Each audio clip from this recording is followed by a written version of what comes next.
milieu des années 70, un jeune Argentin vient d'obtenir son diplôme d'ingénieur en conception industrielle et se lance dans la vie active. Il réalise ainsi divers projets comme des caravanes ou des fauteuils, mais rien de passionnant, car ce qui l'intéresse par-dessus tout, c'est la course automobile.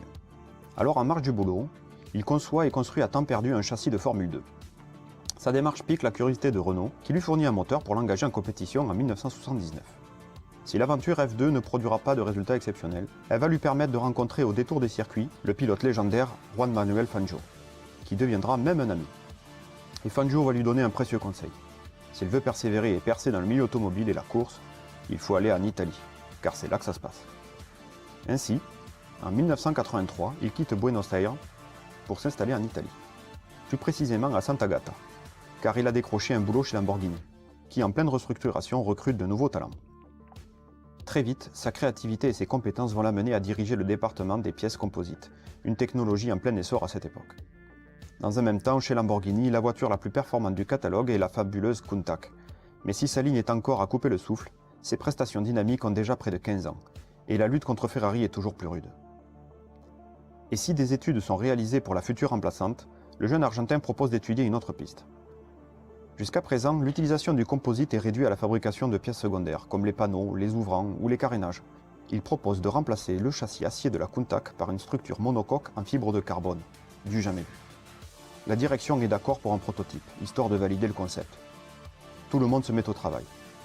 Et en 1987, toute l'équipe est fière de présenter la Lamborghini Countach Evolution.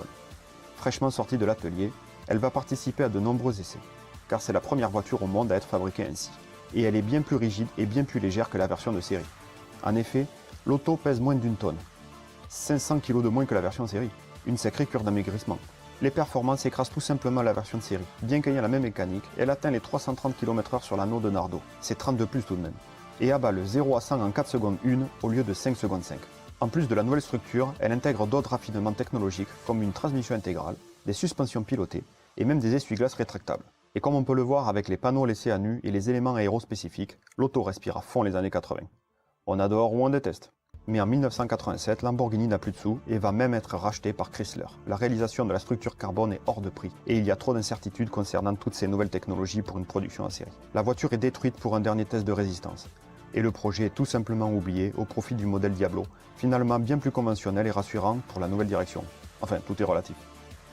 Sûr que cette solution technique sera incontournable dans un futur proche, et fort de son expérience, le gars démissionne en 88 et se lance dans la production d'éléments en carbone, et finit par carrément créer en 1992 une société de construction automobile en Italie, qui portera son nom, Pagani. Et si son premier modèle, la Pagani Zonda, qui d'ailleurs devait s'appeler Fangio au départ, en l'honneur de son mentor, sera une belle réussite malgré un prix faramineux, ce qui finalement n'arrête jamais les clients fortunés, j'aurais aimé quand même voir cette Countach Evolution dans un comparatif contre une F40, une 959 ou une XJ 220. Ou simplement avoir un poster. Dommage.